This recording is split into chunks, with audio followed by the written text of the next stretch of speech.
Alzheimer's may be the cruelest illness a family can face. My family has faced it twice. First it claimed my grandmom, then just a few months before she died, my mother was also diagnosed with Alzheimer's. I think what makes this disease so cruel is that it works in slow motion to rob us of our loved ones right before our very eyes. As it attacks the brain, it gradually takes away their ability to remember, to take care of themselves, and even to recognize us. Dementia is a permanent change in memory, thinking ability, and judgment in an adult. It is not mental retardation. It does mean change from a previously higher level of thinking, memory, and ability to function. Alzheimer's was actually first named in the late 1800s after Dr. Lois Alzheimer, who was a German pathologist who, in doing autopsies on individuals who were demented and who had passed away, found very unusual changes under the microscope. These are degenerations of the cells in the brain that have a tangle, a neurofibrillary tangle, that is the hallmark of Alzheimer's disease. The signals are sent by electrical and chemical neurotransmitters that allow the messages to travel across minute gaps between the neurons.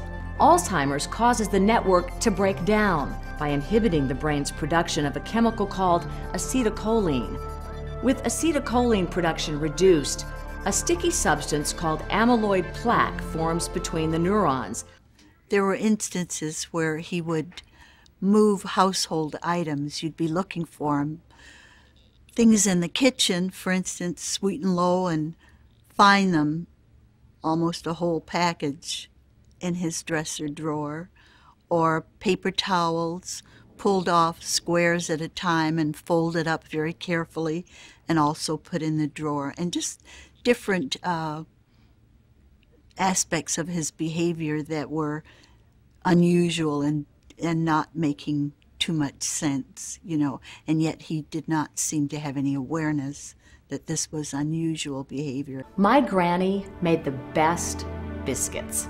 And I remember as a little girl knowing something wasn't right because we were all together for Sunday dinner and Granny couldn't find the biscuits. They were in a dresser drawer in the bedroom. Her mother was only 65 years old. She was very active in her church. She was known for her cooking ability.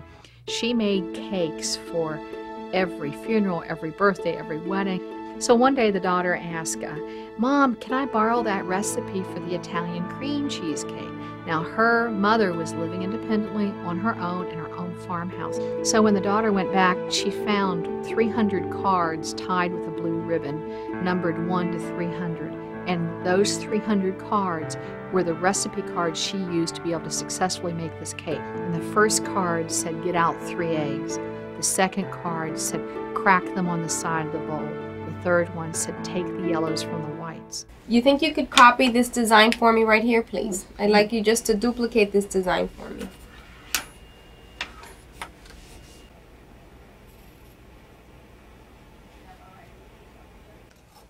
And what about this? Oh. What's that called? I was just taking these out of the drawer when a kid.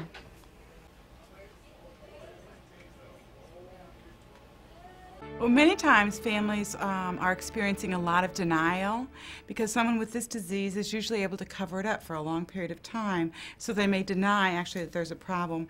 Then when they are no longer able to deny it's a problem, many times families are very much in shock that, oh, this is happening to me. A lot of the factors that people look at for Alzheimer's have to be in accordance, in association with people that may have depression.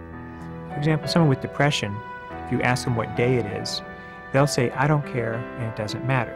Someone with Alzheimer's disease, you ask them, "Tell me what today's date is." They may try to guess and say, "Well, this is the spring, and this is 1953, and I just came back from a vacation to Europe." Well, none of that is correct. But in their mind, they're thinking this is something that's important. If you've ever awakened in the morning in a strange hotel room, and when you first wake up, you're lying in bed for a few seconds and you don't know which way the bathroom is, where the light switch is, not even sure exactly where you are, but immediately it kind of comes back to you, "Oh yeah, I'm on vacation and I'm in a different hotel room."